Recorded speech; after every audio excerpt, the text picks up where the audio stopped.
সাবেক স্বাস্থ্যমন্ত্রী জাহিদ মালেক ছিলেন ক্ষমতাচ্যুত সাবেক প্রধানমন্ত্রী শেখ হাসিনার খুবই ঘনিষ্ঠ। অনিয়ম, দুর্নীতি ও ক্ষমতার অপব্যবহার করে গড়েছেন হাজার কোটি টাকার সম্পদের পাহাড়।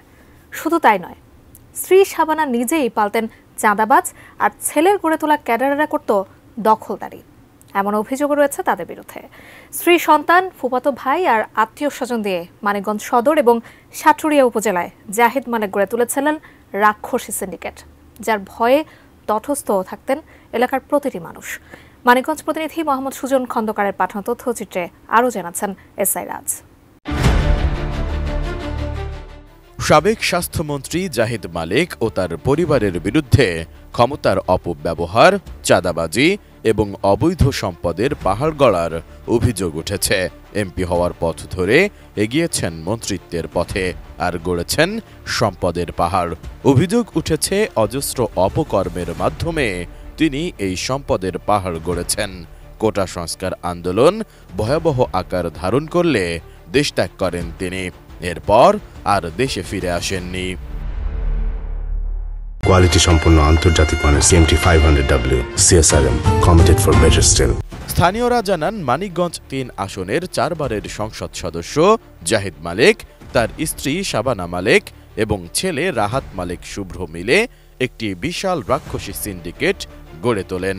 এই সিন্ডিকেটের নেতৃত্বে তার ফুফাতো ভাই সহ একাধিক রাজনৈতিক নেতা ও আত্মীয় স্বজন ছিলেন, যারা এলাকায় ত্রাসের রাজত্ব কায়েম করেছেন। ওনার ওয়াইফ যত নিয়োগ হয়েছে, এই নিয়োগ থেকে অর্থের বিনিময়ে নিয়োগ দিবে বলে এখানেও শত শত কোটি টাকার দুর্নীতি হয়েছে এবং ওনার পরিবার, টোটাল পরিবার একটা দুর্নীতিগ্রস্ত হয়ে উঠেছিল এবং এই পরিবারটি দুর্নীতির একটা অভয়ারণ্য মানিকগঞ্জে তৈরি করেছিল। জানা যায় 2008 সালে প্রথমবার সংসদ সদস্য নির্বাচিত হওয়ার পর এক পর্যায়ে তিনি স্বাস্থ্যমন্ত্রী হন। এরপর থেকেই তার পরিবার ক্ষমতার অপব্যবহার শুরু করে। স্ত্রী শাবানা মালেক মানিকগঞ্জ বাস স্ট্যান্ডে পরিবহন খাতে চাঁদাবাজির সিন্ডিকেট গড়ে তোলেন।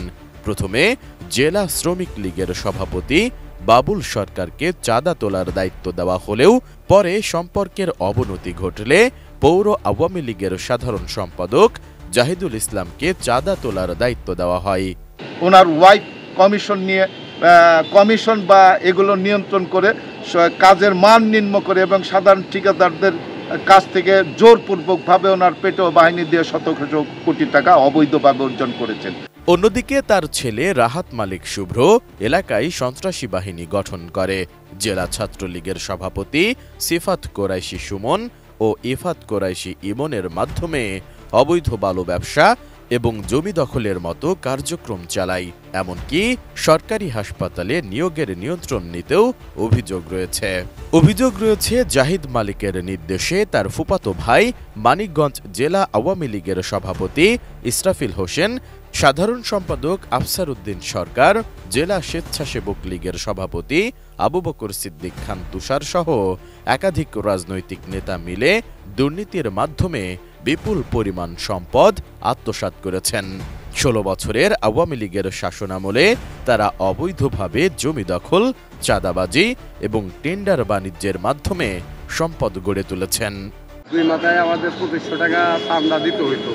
এই সব টাকা নিত এদের আপনার জাহিদ মালিক টাকা না দিলে হয়তো কামাবাজি করতো বা পরে দিলে তাও এরকম ধরনের ব্যবহার করতো। এছাড়া মানিকগঞ্জের গড়পাড়া গ্রামে বিলাসবহুল বাড়ি, বাস স্ট্যান্ডে 10 তলা ভবন, ঢাকায় একাধিক ফ্ল্যাট সহ দেশে বিদেশে বিপুল সম্পদের মালিক হয়েছেন জাহিদ মালেক ও তার পরিবার। 2008 সালে সংসদ সদস্য হওয়ার পর তার সম্পদ 11 গুণ বৃদ্ধি পেয়েছে বলে জানা গেছে। 7তলা বিল্ডিং এর জায়গাটা চলমান, এটা বর্তমান কার দায়িত্ব আপনাদের নেই, মার্কেট করছিল এটাই বাস স্ট্যান্ডে স্থাপনা একটা। অভিযোগ রয়েছে ক্ষমতা প্রয়োগ করে স্থানীয় জনগণের জমি নামমাত্র মূল্যে কিনে নেওয়া হয়েছে। যারা জমি দিতে অস্বীকৃতি জানিয়েছে তাদের মিথ্যা মামলায় হয়রানি করা হয়েছে। ভুক্তভোগীরা অভিযোগ করে বলেছেন, জাহিদ মালিকের লোকজন তাদের জমি দখল করে রেখেছে। মানিকগঞ্জের স্থানীয় রাজনীতিবিদ ও জনগণও জাহিদ মালিক এবং তার পরিবারের বিরুদ্ধে এসব অভিযোগ তুলেছেন। সাবেক স্বাস্থ্যমন্ত্রীর দুর্নীতি ও ক্ষমতার অপব্যবহার নিয়ে তদন্তের দাবি জানিয়েছেন তারা।